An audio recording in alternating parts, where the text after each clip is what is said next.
തിരുവനന്തപുരം ആര്യനാട് സ്ഥാപനത്തിന് മുന്നിൽ നിർത്തിയിട്ടിരുന്ന സ്കൂട്ടർ മോഷണം പോയി.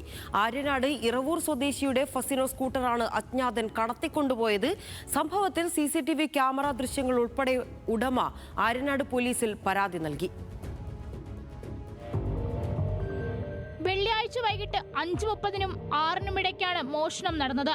ആര്യനാട് സ്വദേശി രതീഷിന്റെ സഹോദരന്റെ ഉടമസ്ഥതയിലുള്ള ഫാൽക്കൺ ട്രേഡേഴ്സ് എന്ന സ്ഥാപനത്തിന് മുന്നിലാണ് വാഹനം പാർക്ക് ചെയ്തിരുന്നത്. ഇതിന് തൊട്ടടുത്ത് തന്നെയാണ് രതീഷിന്റെ വീടും. പതിവായി വാഹനം വെക്കുന്നിടത്തു നിന്നാണ് അതിസാഹസികമായി മോഷ്ടാവ് സ്കൂട്ടർ കടത്തിക്കൊണ്ടുപോയത്.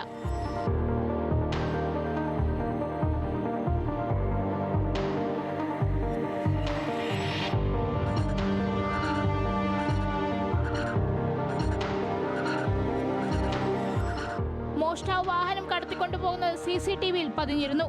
രണ്ടുപേർ ബൈക്കിലെത്തുന്നതും അതിലൊരാൾ ഇറങ്ങി വന്ന് വാഹനം കൊണ്ടുപോകുന്നതും ദൃശ്യങ്ങളിൽ വ്യക്തം. തുടർന്ന് രതീഷ് ആര്യനാട് പോലീസിൽ പരാതി നൽകി. CCTV ദൃശ്യങ്ങളും പോലീസിന് കൈമാറി.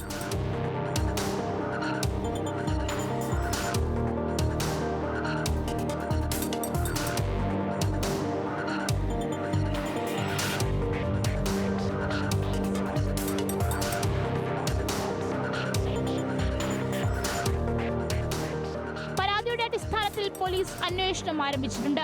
ദൃശ്യങ്ങളിൽ കാണുന്നയാളെ പരിചയമുള്ളവർ എത്രയും വേഗം വിവരം അറിയിക്കണമെന്ന് ആര്യനാട് പോലീസ് വ്യക്തമാക്കി. ന്യൂസ് മലയാളം, തിരുവനന്തപുരം.